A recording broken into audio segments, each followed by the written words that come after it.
Chapter 1, Topic Parts of Plant and Their Function, Part 3. The root system. This part of the plant body lies above the soil. It consists of stem and its branches, leaves, flowers and fruits.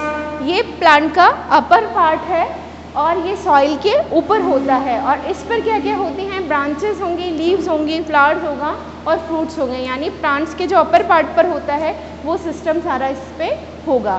The stem, it is a long and cylindrical structure of the plant that bears branches, leaves, flowers and fruits.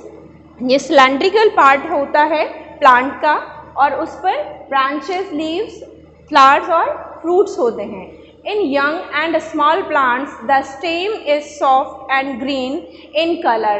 जब plant क्या है, वो seedling है, seedling से उसने growth करी है, young होता है, छोटा होता है, तब क्या होगा, ये जो स्टेम है ये ब्राउनिश नहीं होगा, उसके ऊपर बार्क नहीं होती है, वो कैसा होता है, सॉफ्ट होता है और उसकी स्किन कैसी होगी, ग्रीन होती है। This type of system is called a herbaceous stem. और इसको सिस्टम को हम क्या कहेंगे, ये पहले भी हम डिस्कस कर चुके हैं। इसका एग्जांपल हमने बताया था, बनाना है, करिएंडर है, मिंट है, ठीक है। This type of system is called herbaceous stem और ये हर्बेशियस कहलाता है।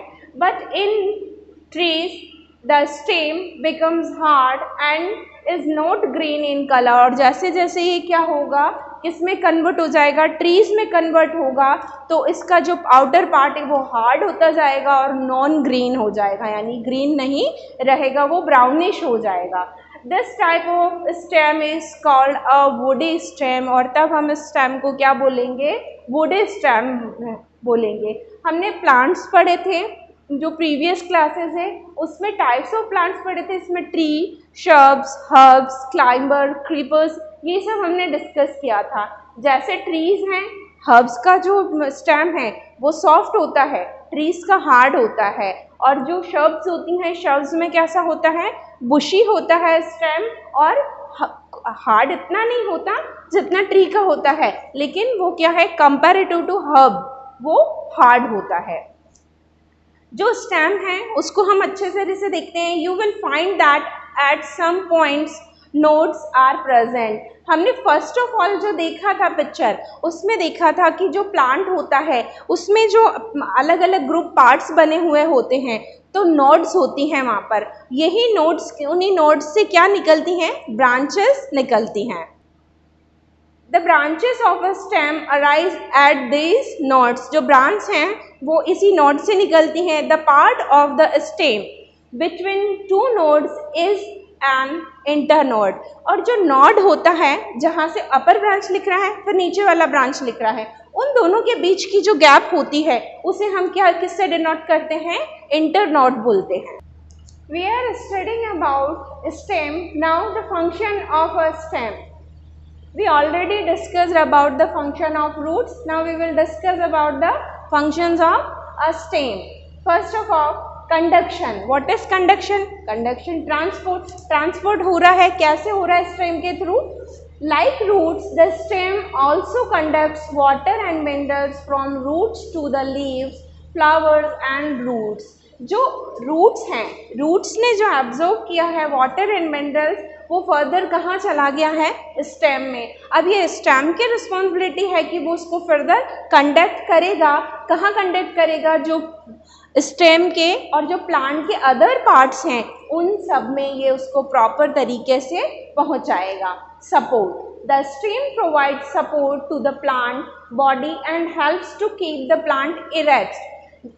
स्टेम का नेक्स्ट फंक्शन क्या है, सपोर्ट। कैसे सपोर्ट प्रोवाइड करता है, ये प्लांट को जो फॉर्मली है, मजबूती से जोड़े रखती हैं रूट्स, लेकिन उसको क्या है, टूटने से और किसी तरीके से भी डैमेज होने से कौन बचा रहा है, स्टेम। एक्चुअल में स्टेम में क्या होती है, कुछ ऐसी प्रॉपर्टीज होती हैं जिससे क्या होता है कि बहुत तेज जो विंड है और सब में क्या होता है, स्टेम उसमें फ्लेक्सिबिलिटी होने से वो उसे प्रॉपर खड़े रखता है, वो टूटता नहीं है। बहुत ही ज़्यादा जो स्टॉर्म वगैरह हैं उसमें तो फिर भी टूटते हैं, लेकिन जो सिंपल विंड है उसमें जो है स्टेम सपोर्ट देता है प्लांट को। The stem and its branches bear the leaves, flowers and fruits। और ये भी स्टेम का फंक्शन है कि वो क्या है, अपने ऊपर सारे जो पार्ट हैं और जो भी और दूसरे पार्ट है, अदर पार्ट्स हैं, उन सबको बियर करता है, अपने ऊपर रखता है। The storage of food, storage जैसे हमने रूट्स का डिस्कस किया, क्या उसके एग्जाम्पल थे, कैरेट है, रेडिश है, वो सब रूट के एग्जाम्पल थे जिसमें स्टोरेज हो रहा था फूड का और हम उसे एज अ फूड यूज़ कर रहे थे। ऐसे ही स्टोरेज ऑफ फूड क्या है, some plants store their food in their stem. Stem में भी वो फूड को प्रिजर्व कर लेते हैं, रख लेते हैं, जैसे पोटैटो, जिंजर एंड कोलोकैसिया। जो कोलोकैसिया होता है, कोलोकैसिया को यम भी बोला जाता है, YUM, यम, अरबी जो होती है।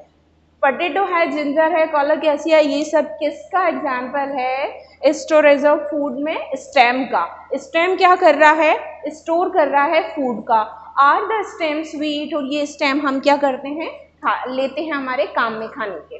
These remain inside the ground in sugar cane, the stem is above the soil and stores food. Sugar cane भी एक एग्जाम्पल है स्टेम का, जो क्या है, वो अबोव है, ये बिलो द अर्थ है, सब सॉइल में मिलेंगे। जिंजर सॉइल से मिलता है, पोटैटो भी सॉइल में होता है और अरबी जो है वो भी सॉइल के अंदर मिलेगी। लेकिन जो शुगर कैन है, गन्ना होता है, वो एग्जाम्पल तो है स्टोरेज ऑफ फूड। जो स्टेम है वो स्टोर कर रहा है, लेकिन उसमें कहाँ फूड स्टोर हो रहा है, अपर पार्ट पे हो रहा है। The leaf, The leaves are present on the stem and its branches। Leaves present होती हैं stem के ऊपर और उसकी branches में। The leaves arise from the nodes of a stem। ये हमने nodes और internodes में डिस्कस किया कि nodes के जो nodes होती हैं वहीं से क्या निकलता है, branches और leaf निकलती हैं। A leaf is a green flattened structure of the plant। कोई भी जो लीफ होती है वो कैसा स्ट्रक्चर है, फ्लैट स्ट्रक्चर है किसी भी प्लांट का, और वो कैसा होता है, मोस्ट ऑफ ग्रीन होता है। ग्रीन क्यों होता है, why it is colour is green, इसका कलर इसीलिए ग्रीन होता है क्योंकि इसमें क्लोरोफिल प्रेजेंट होता है। The color of the leaf is green due to the presence of pigment called chlorophyll। इसमें chlorophyll present है इसलिए ये green है। The flattened surface of a leaf helps to absorb more sunlight। इसका flattened क्यों होता है, जो ऊपर का पार्ट है वो flattened इसलिए होता है कि ये ज़्यादा से ज़्यादा सनलाइट को absorb कर सके।